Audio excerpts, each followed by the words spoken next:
This happened about 6 years ago, back when I was 23, and thought that any job was a good job if it kept the lights on. I just dropped out of my second year of community college. Not dramatically, not because of some crisis, just kind of drifted out the way you do when you're young and broke, and you keep telling yourself you'll figure out next month. My girlfriend at the time had just left, my roommate was about to, and I was sitting on maybe $400 and a car that needed new brake pads. I'm not telling you this for sympathy. I'm telling you because I need you to understand the version of me that took that job, the version that didn't ask enough questions, the version that saw $300 a night and stopped reading the fine print. I still think about it, more than I should, more than makes sense for something I can't fully explain. And I've never told this story out loud before. Not really, not all of it, because every time I try, I end up sounding like someone you shouldn't believe. But it happened, and some part of me needs someone else to know that it happened. The job posting was on Craigslist. I know how that sounds. But back then, Craigslist was where you found moving gigs, lawn work, warehouse stuff. This one was listed under security/overnight watch. The title read, Night Facility Monitor, Rural Post, Immediate Start, No Experience Required. The pay was $320 per shift, cash at the end of each night. The listing said the facility was located near Harlan County, Kentucky, deep in the southeastern corner of the state, coal country, old Appalachian territory. The kind of place where towns have populations of 400 and the nearest Walmart is 40 minutes away. I'd been through that part of Kentucky once on a road trip, so it didn't feel alien to me, just remote. I called the number in the listing. A man answered. His voice was flat, not unfriendly, just efficient. He told me the facility was a decommissioned processing plant that a private company had purchased and was preparing for renovation. They needed someone to do overnight security, make rounds every 2 hours, log anything unusual, make sure no one was breaking in or stripping copper wire. He said the previous monitor had taken a different position. He said it like that, taken a different position. I didn't push on it. He gave me an address and told me to arrive by 10 p.m. on a Thursday. He said there'd be a key and a lockbox on the front gate. He'd text me the combination. He said his name was Gerald. I never verified that. The drive down was about 3 hours from Lexington, where I was staying on a friend's couch. I left at 6:30. November, so it was dark before I even hit the mountain parkway. By the time I got into Harlan County proper, my phone was showing 1 bar signal, and the GPS was doing that thing where it recalculates every 30 seconds. The roads got narrow. 2 lanes, no shoulder, dense forest on both sides. Pine and oak, so thick you couldn't see 20 feet into the tree line. The temperature outside was 38 degrees. I remember because I had the heat on full and could still feel the cold coming through the driver's side window seal. I followed the GPS down a county road for about 7 miles. Then it told me to turn onto an unmarked gravel road.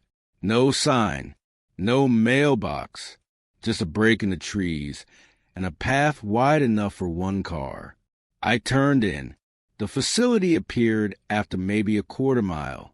A long, low building, cinder block, maybe 200 feet end to end, with a chain-link fence around the perimeter, floodlights on 2 corners, but only one of them was working.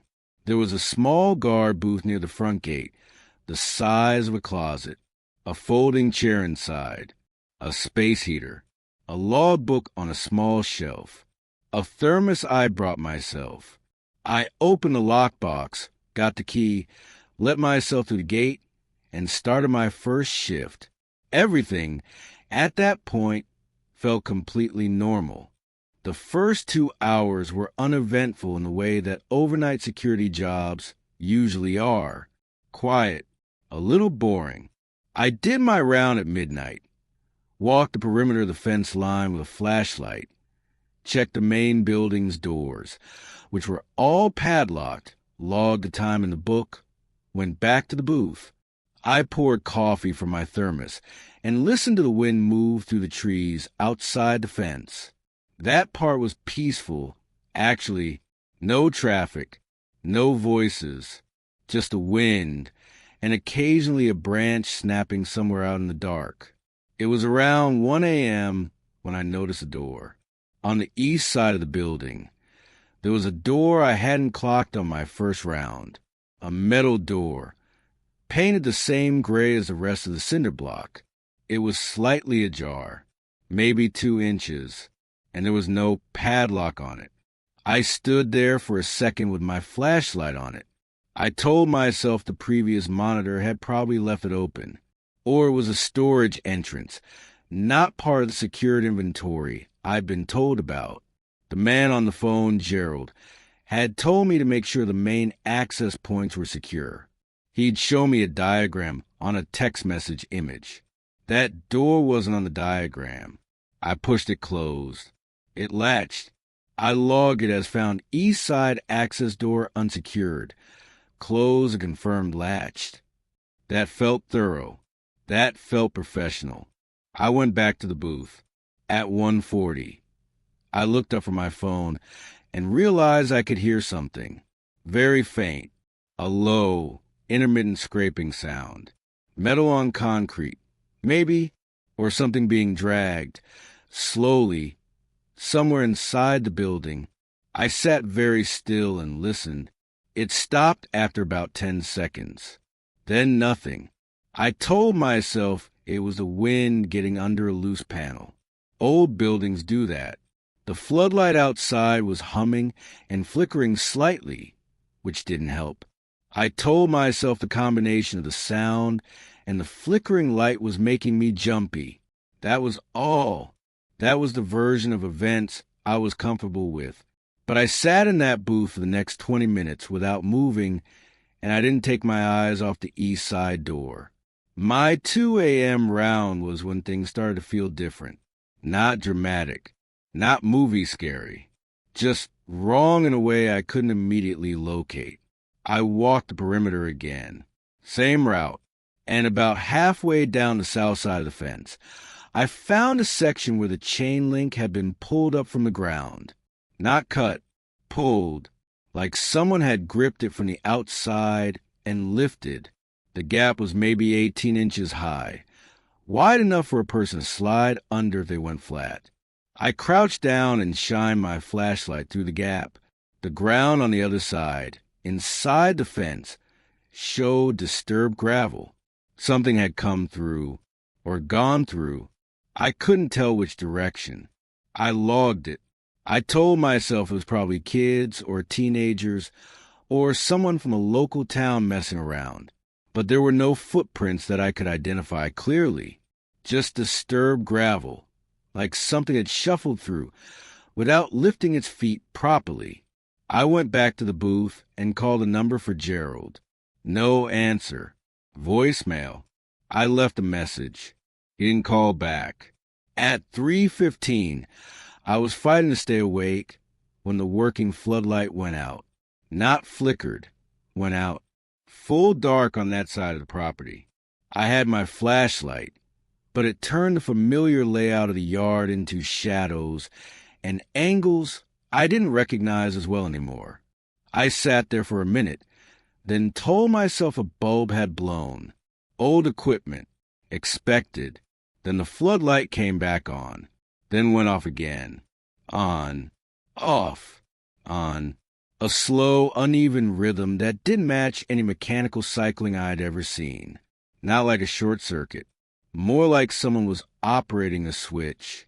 Somewhere, I checked the building's exterior for any kind of electrical panel or switch box near the floodlight. There was one on the west side wall, which was opposite the lit side. I went around to look at it. The panel was there, and it was open. The small metal door on the panel was hanging open. I shined my light inside. The breaker for the floodlights was labeled in faded marker. It was in the on position, but the light was still cycling. I did not find a second panel. I did not find another explanation. I went back to the booth, and I did not do my 4 a.m. round. I sat in the folding chair and watched the fence line, and the tree line beyond it, and I did not hear anything for almost 90 minutes, which should have been reassuring. It wasn't. The silence felt deliberate, like something that was usually there had decided to hold its breath. The last thing happened at 5:10 a.m. I was watching the east side of the building. I kept coming back to that door. I don't know why. When I noticed a logbook on the shelf in front of me, I'd been using it all night. I'd written 4 entries in it. But now, when I opened it to log my observation about the panel, I saw that my entries weren't the first in the book. There were pages before mine. Going back, it looked like 2 to 3 weeks. Different handwriting on almost every page. Not just one previous monitor. Multiple people. And some of the entries stopped mid-sentence. One said, "Sound from East Room again. Go and check," and then nothing. Just a line trailing off the page like the pen kept moving after the hand stopped caring about what it was writing.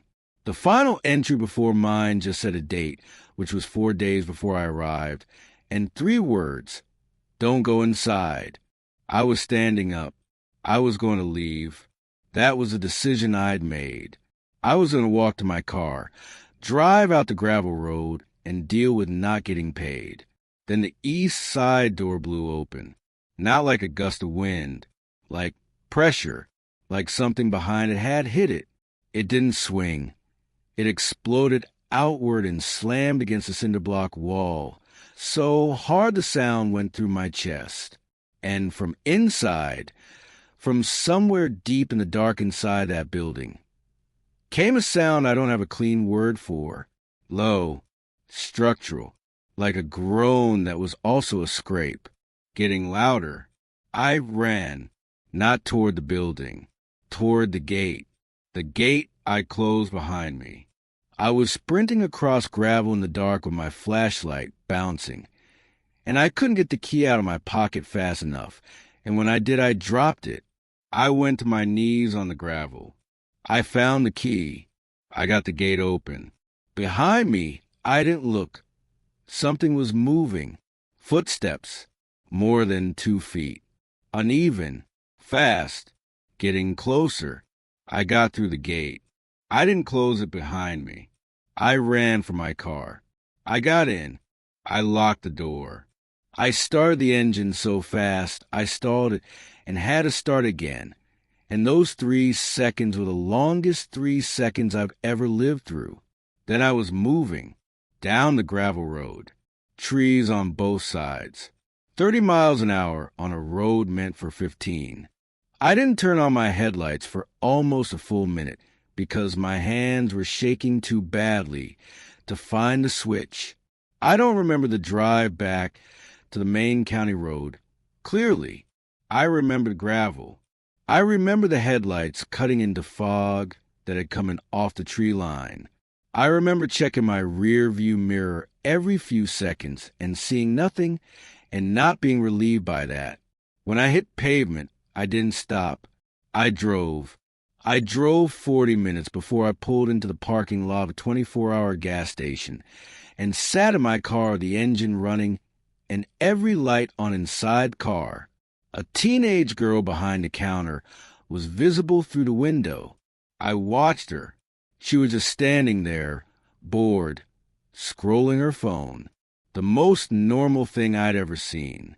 I sat there for 2 hours. I didn't go inside. I wasn't ready to talk to another person. Somewhere around sunrise, I tried calling Gerald's number again. The number was no longer in service. Not voicemail. Just a tone and then nothing. I drove back to Lexington. I didn't file any kind of report. Who would I have called? What would I have said? That a door blew open? That a logbook had strange entries? That I heard footsteps in the dark outside a building in rural Kentucky. These things, individually, sound like nothing. Even together, they sound like the kind of story someone tells when they want attention. The only physical evidence I had was the logbook, which I had not taken with me, and I am not going back for it. I tried to find the facility afterward. I pulled up satellite maps of the area around the address Gerald had given me. There was nothing there. No structure visible. No cleared lot. Forest. Just forest. I tried the address in 3 different mapping services over the following weeks. One of them didn't even recognize the county road as existing. I looked up Harlan County property records for any recently purchased processing or industrial facility. I found nothing matching. I searched for any news about the area, any incidents, any missing persons filed in that stretch of Appalachian corridor. I found a few things that might have been adjacent. I'm not going to share them here because I don't want to draw connections that I can't verify. I don't want to be that guy. What I can tell you is that I've held a lot of jobs since then, some of them at night, and I've never been bothered by the dark the way I was before that shift. I'd always been fine with it, camping, hiking, whatever. But now, in certain kinds of quiet, the deliberate kind, the kind that feels like it's waiting, I don't stay still. I move. I find light. I put my back to a wall. I also can't explain what I heard coming out of that building. Not fully. Every rational answer I've landed on has a hole in it, and the hole is always in the same place. The footsteps, the pace of them, the rhythm, whatever I was hearing did not move the way I expected it to move. And I spent 6 years trying to decide if I misheard that in the panic or if I heard it exactly right. I think about the logbooks, all those different handwriting styles, all those people who sat in that folding chair in that booth and did their rounds and heard things and wrote them down and either left or stopped writing. And I think about that last entry. For days before I showed up, 3 words: don't go inside. Whoever wrote that made it out, at least far enough to write it. I hope they made it all the way out. I'm still not sure I did.